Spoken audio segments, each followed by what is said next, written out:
Okay, so welcome. Today I want to take you through the code that's needed to access the accelerometer data inside happy brackets. So this piece of code called Basic Accelerometer Listener is a very simple example of accessing accelerometer data inside happy brackets. Here we have a Raspberry Pi Zero with an add-on board that has both an audio amplifier and an accelerometer on board.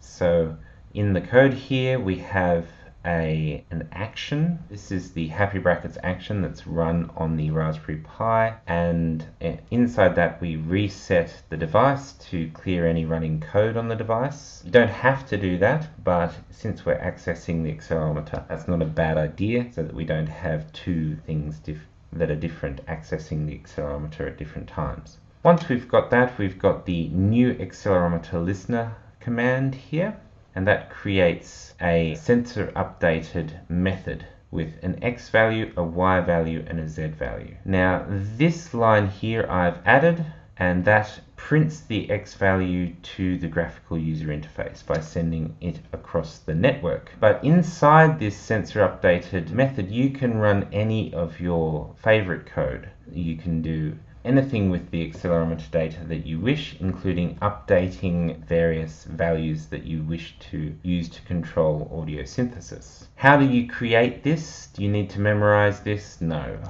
We actually have a live template, so if you type ACC, you'll get this accelerometer sensor option here, and if I click on that and press enter, the template code is created there for you. I'm going to go back to what I had before, which has the set status command and is ready to go. So now I'm going to control click and send this across to the device, and it immediately runs and starts sending me accelerometer data. In the x-axis, I seem to be getting values that are very close to 0 but are changing rapidly. So that's an introduction to sending data across, sending an accelerometer listener to the Raspberry Pi and having it send us accelerometer data back. Okay, thanks. Now in this second example, I'm going to try and explain a bit more what these three values, X, Y, and Z, actually mean. So here we have a very similar sketch with the accelerometer listener and a sensor updated method. And inside there we have a set status command which sends X, Y, and Z values all across to the graphical user interface. So let's run that. We're going to send that across to the Raspberry Pi, and it's going to send us data back that we can show in our graphical user interface. You can see it's moving very fast, but if you focus pretty closely, you can pretty much make out what each of these values are as they change all the time.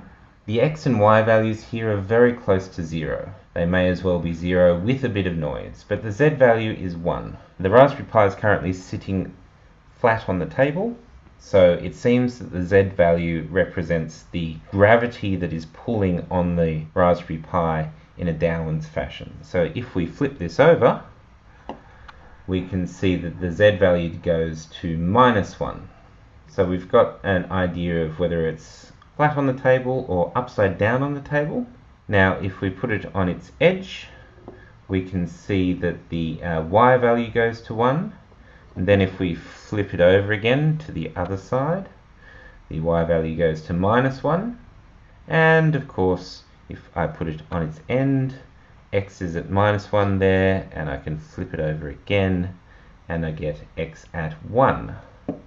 So you can see that you have a pretty good idea of the orientation of the device, at least in these 6 positions. But as we move it around, you can also see there's gradual change in each of the axes as we go upside down.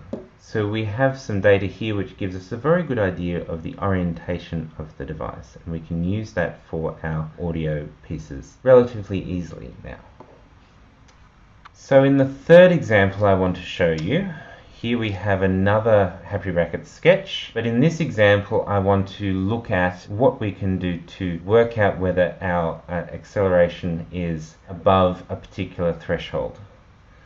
So you can see that we've got a normal happy brackets action, and we have the accelerometer listener as before, and then we've set a threshold of 0.5 F, which means float. So that's 0.5. Now we know that if we're in a particular axis, we get a value that's 1. So this should set a threshold that means that if we're in a particular angle, we'll get threshold will be exceeded. So here we've got sensor updated. We have an X value, a Y value, and a Z value, and we're only looking at the X value. So if I send this across to the device, we've got our status is currently X is negative 0.19. If I turn that up to this end, I can see it's -1 and the threshold exceeded is false. However, if I flip it over slowly, I can see there comes a point when it becomes positive. Now it's 0.19 and it's going up to 0.5, 0.6, and now the threshold exceeded says true.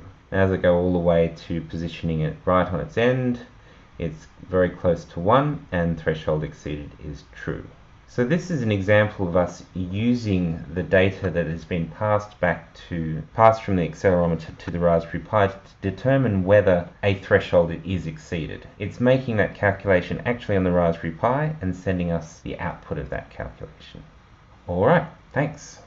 Okay, in this next session I want to take you through how we take the data that's in a specific range and make that useful for us for musical purposes. So here we have the sensor updated method, and we've set up a few variables that we can use to understand the data. We've got the maximum value of the x-axis, the minimum value of the x-axis, and the range of the x-axis. But we've set them all to 0 to start with because we don't actually necessarily know exactly what those values should be to begin with. We're going to then allow these values to expand so that we can get values in real time that represent the actual maximum value and minimum value and range. So if the x value that comes in is 0.5 and our x maximum value is set to 0, we're going to set it to 0.5 because that's the latest maximum value we've seen. And similarly for the minimum value, if the minimum value is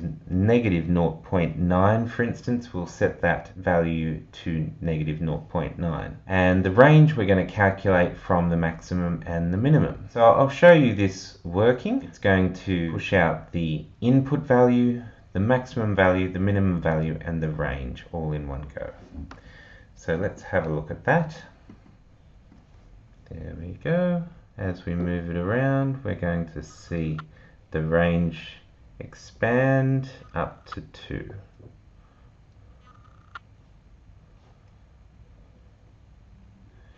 Here you go. So now it's registering that the maximum value is 1, the minimum value is -1, and the range is currently 2. So that's as we would expect it to be. We're going to see a range between 1 and -1 if we're just moving around. Now we can make that range a bit bigger if we shake it around, and you can see there we've got values up to 2 Gs in either direction, and the range becomes 4. So depending on your purpose, you might want to think about the range of values you're going to be using and map them appropriately. Alright, continuing on, what do we do with those values? We've got this range of values from -2 up to 2, or from -1 up to 1. Well, what we kind of want is to scale those to between 0 and 1. And so in this example here, we're going to look at the actual code in a bit more detail. You can see we've got the in value, we've got the range, got the offset now, which is the minimum value that the input value gives us, which is just the minimum value. And then we've divided the x value minus that minimum value. So if it's -1, the value minus -1 is +1, and then we divide it by the range. So if you had a value that was, say, 0, and you subtract -1, that 0 is going to go up to 1, and then you divide by the range of 2, that 1 is going to become 0.5. Now if it's 1, we're going to subtract -1, that's going to become 2, divided by 2 is going to become 1. And if it's -1, and we subtract -1, we're going to end up with 0, and divide that by 2 is still going to be 0. So our range is going to go from -1 to 1 and become from 0 to 1. And that's a really useful range. This is called normalizing data. We're going to have a range from 0 up to 1. That's useful because then we can transform that range into any other range we wish to, like 0 to 1,000, simply by multiplying from 0 to 1,000. So I'll show you this working. Let's send this across and have a look at the data. You can see the data is negative 0.2, and I'm going to make that negative 1 roughly. Then I'm going to flip it over and it's going to become 1. And you can see our normalized value is now, that's interesting. Somehow I've got a range of 3.5. I'm going to resend it and see if I get a better range. I think that was a big shake. So now I'm going to go back the other way, and I've got a range of 2.3. That sounds about right. So now my normalized values are going to go from close to 0 up to close to 1. I'm getting 0.9. So that's a nice, easily controllable range of values that we can use for other purposes. Okay, great.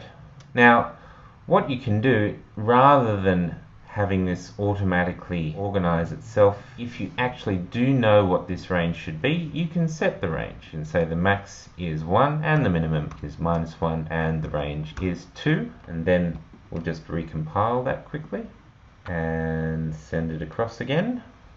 And now we've got a very clear range with no automatic setup. And you can see as I go to one end I get normalized value of 1 just about, and the other end is normalized value of 0.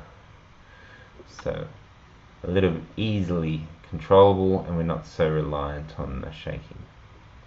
Okay, finally we'll want to specify a range we want the data to go to. So if we're talking about musical sounds, we might want a range from 220 up to 880. That's a good range for pitches of sounds. 220 is the A below middle C, and 880 is the note 2 octaves above it. So we'll start with our values. We might set these to begin with in the same way I just did. And we'll comment out this section here.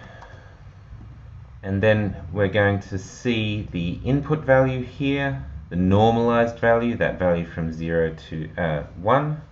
We're going to multiply it by the output range, which is 660, and get a value between 0 and 660. And then we're going to both multiply it by 660 and add the minimum value, which is going to make the values go from 220 up to 880. So we're going to start with values from -1 to 1 and end up with values from 220 up to 880. So this is mapping data linearly. We're mapping data from an input range, which could be any specific range depending on the sensor. In this case, we're using data from an accelerometer, so that's why we're getting -1s as well as 1s. And we're mapping that into a range that is useful for a particular type of musical synthesis. Okay, let's send that across and have a look at it. Okay, so we have an input value of 0 basically, and our normalized value is in the middle there. We're going to go up to 1, then we're going to go back to 0, up to 1, back to 0. I just need to recompile this one more time and send it across one more time. We're going to start with -1 and 1, and we're going to have normalized values of 0 up to 1. That's going to give us multiplied values from close to 0 up to 660, if you can see. Got a lot of noise, but that's to be expected in accelerometer data. So that'd be a lot of moving around, but we can smooth it out. And then our output values are going to be close to 220 up to close to 880. And you can see that there. Close to 220 up to close to 880. Okay, so that's an example of using the simple mathematics to map data from an input range to a musically useful output range. Thanks very much. Okay, following on from last session, I wanted to start to talk a little bit about audio synthesis. So we've seen how we can access accelerometer data from the sensor itself and how we can get it into happy brackets, and we've seen how to map it using linear mapping with some simple maths. We haven't yet made a sound. So in this example here, you'll see we have a class and we have the action method there, reset as we've done before, but now we're setting up some synthesis. So here we have a simple synthesis chain. We have a glide that sets up the frequency parameter, and we've set the glide time to 50 milliseconds there. That means our changes in frequency will be smooth. Then we have a wave player which uses that frequency glide as an input, and it's using a sine wave for the wavetable synthesis. Then we have a gain amplifier which we pass that wave player into, and then we can connect the gain amplifier to the output. Now that's pretty standard. It's possibly one of the simplest ways of synthesizing a tone in happy brackets, but we're going to hook this all up to the accelerometer. So a lot of this code you will also have seen before with a couple of changes. So we've got our x-val as max as 1 and minimum as -1. Those are the values we're going to be getting from the x-axis, and the range is set to be 2, i.e. the max minus the minimum. Now the output range we've set to 660, so that's the range between 220 and 880, and our offset is 220. So we're setting up linear mapping between 220 and 880, and we'll come back to that in a moment. Now we've got a sensor updated method here, which is where we actually do all of our calculations. We set the status so you can see the values. You can see them all there. And here is the output frequency that we're planning to use for our synthesis. You can see the first part here is the normalized values between 0 and 1. We multiply those values by 660. That's this number up the top here. So we're getting values between 0 and 660. And then we add the offset. So we're now going to get values between 220 and 880. So that's a nice range between an A below middle C and an A 2 octaves above that. So let's try this out. So you can hear we're getting values. So as I place it flat, you can read it's about 550 Hertz, which sounds right. Now as I point it this way, I go up to 880, and as I turn over, I go back down to around about 220. So this is 550, 220, 880.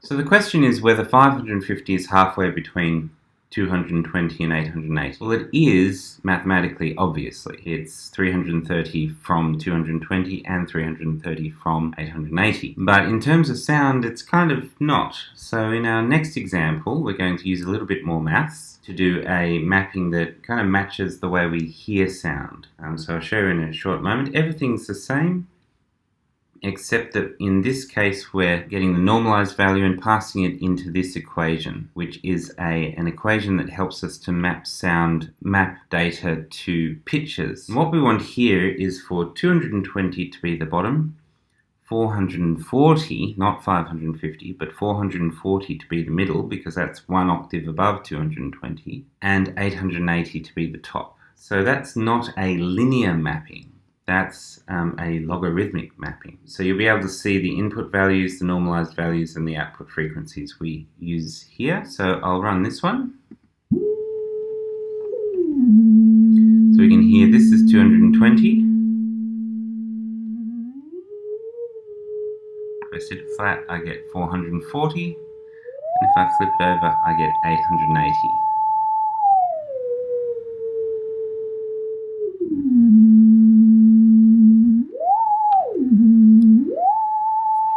You can hear it's quite responsive.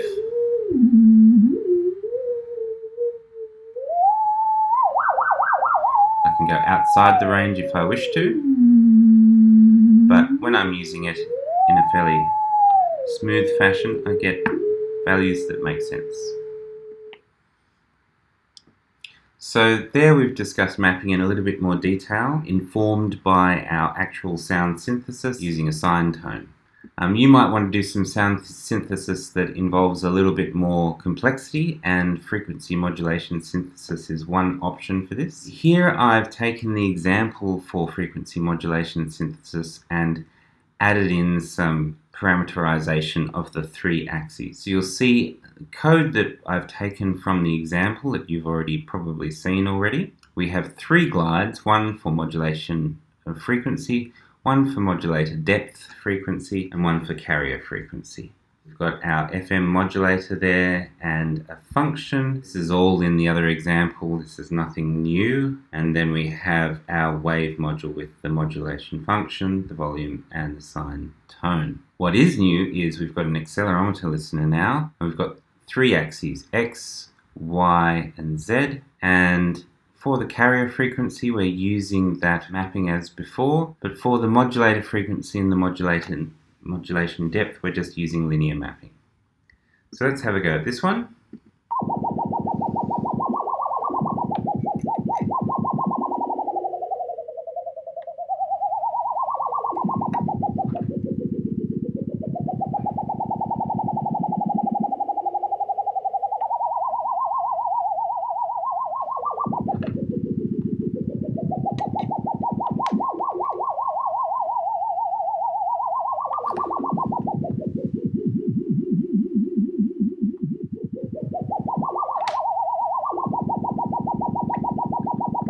Okay, so you can see there's quite a range of sounds produced there.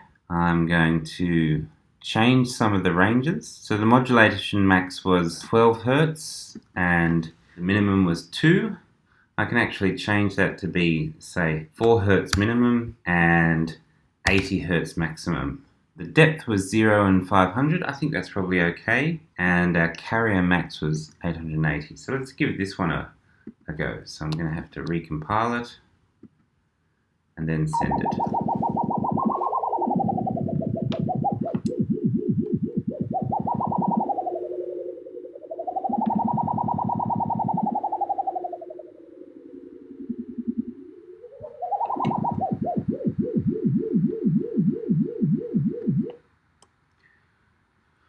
Okay, so there were three examples of using linear mapping and logarithmic mapping to control synthesized tones in various ways. I hope that helps you to build some interesting responses to the accelerometer data that you can access within Happy Brackets.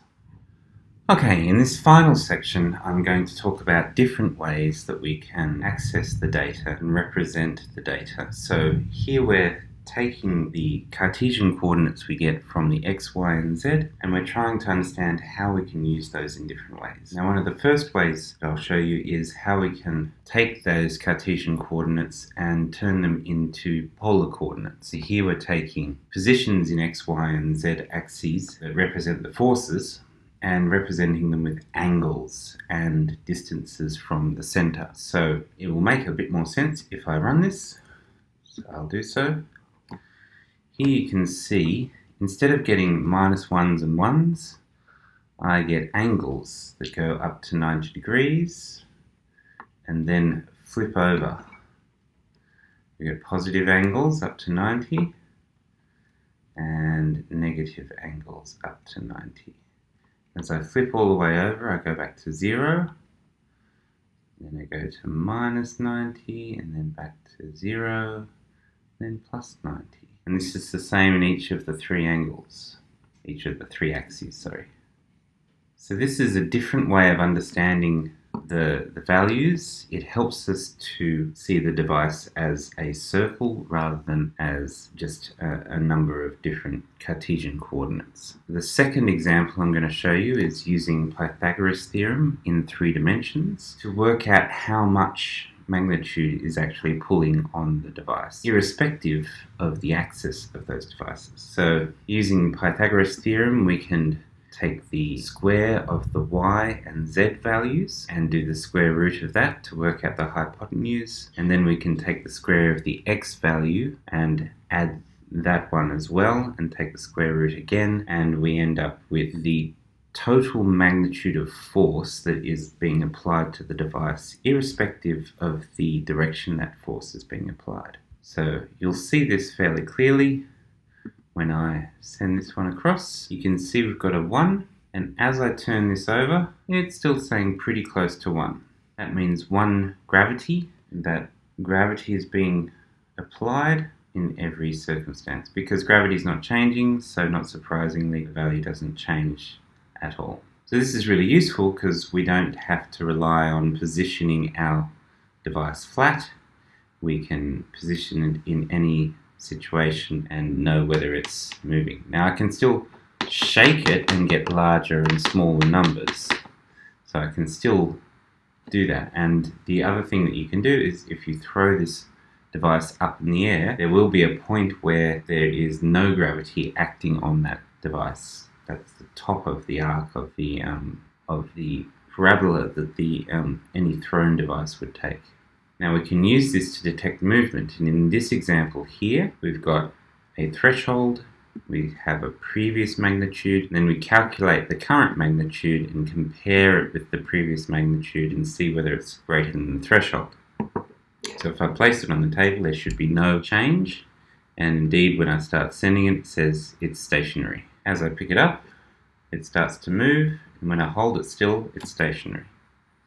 When I move it around a bit, you can see it says moving, and then it goes back to stationary. This is very simple, it's not very carefully designed, but it does clearly show the difference between whether the device is stationary or moving. Now I could use a lower threshold as well if I wished, something like 0.03. That would be more sensitive to any type of movement. Or indeed I could use a higher threshold as well, which would be more robust to movement. That would be very hard to trick unless you're actually really moving it. So this is something that you can use to detect whether someone picks up a device that you've created and play sounds when they do so. The fourth example I have here is a bit more complex. This is to determine which side is up, and to do so for the 6 directions. So we've got left, right, front, back, up, and down. So here what I've done is I've put all our values in all 6 axes, so that's both up and down in each of the X, Y, and Z axes, into an array. We have 6 elements of the array here, and then I'm looking at each of those values and determining which one represents each of these different sides. Once I know which is the largest, I can determine that that's the side that we're on. So if I run this, you'll see straight away we're on the up side.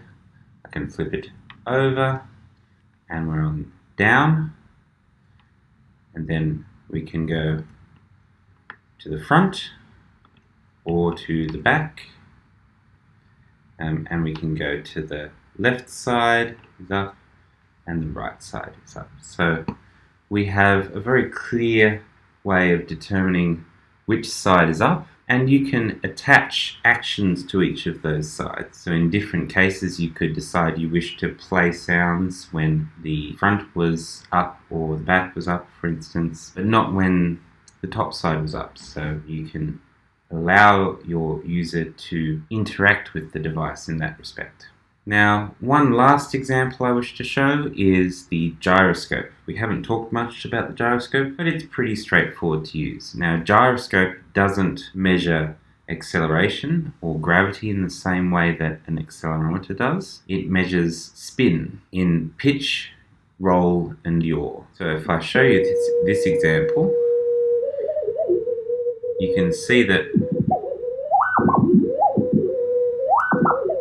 as I move it in one direction, the sound goes high, but when I hold it still, it's pretty standardly. It doesn't matter where I hold it. It's not looking for gravity in the same way, it's looking for change.